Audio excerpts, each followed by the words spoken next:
તો સુરતમાં જે ધોરણ 8ની વિદ્યાર્થીનીએ આપઘાત કરી લીધો હતો તે મુદ્દે પોલીસ દ્વારા તપાસ. પોલીસે 100 વિદ્યાર્થીઓના નિવેદન નોંધ્યા છે.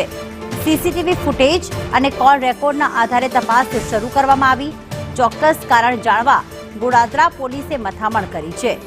વાલીઓએ સ્કૂલ પર ટોર્ચરિંગના આક્ષેપ લગાવ્યા છે. વાલીઓનું કહેવું છે કે ફીસ નથી ભરી, જેના કારણે તેમની દીકરીને ટોર્ચર કરવામાં આવતી હતી અને છેલ્લે તેને ટોયલેટની બહાર પણ ઊભી રાખી હતી. પણ હકીકત શું છે તે પોલીસ તપાસમાં બહાર આવશે.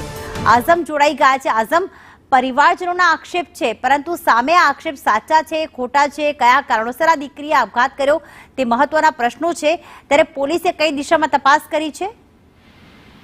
સુરતના ગોડાદરા વિસ્તારની આદર્શ પબ્લિક સ્કૂલમાં ધોરણ 8માં અભ્યાસ કરતી 16 વર્ષની તરુણીએ ગત સોમવારે સાંજે ગળો ફાંસો ખાઈને જીવન ટૂંકાવી દીધું હતું અને પરિવાર પણ ચોંકી ગયો હતો. ત્યારબાદ ફીના મુદ્દે પરિવારનો આક્ષેપ સામે આવ્યો હતો, ત્યારે શિક્ષણ જગત પણ સ્તબ્ધ થઈ ગયું હતું. આ મામલે ડીઓએ દ્વારા પણ એક 5 સભ્યોની કમિટીની રચના કરવામાં આવી છે, તે પણ તપાસ કરી રહી છે. સાથે જ ગોડાદરા પોલીસની ટીમે પણ હવે તપાસના ચક્રો ગતિમાન કર્યા છે, સીસીટીવી સહિતના પુરાવા ભેગા કર્યા છે અને સાથે જ અન્ય 100 વિદ્યાર્થીઓના નિવેદન પણ લેવામાં આવ્યા છે.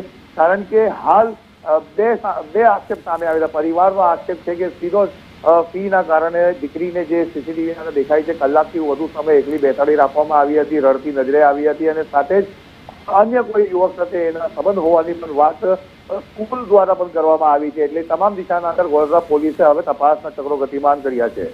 જી, આભાર આઝમ તમામ વિગતો માટે.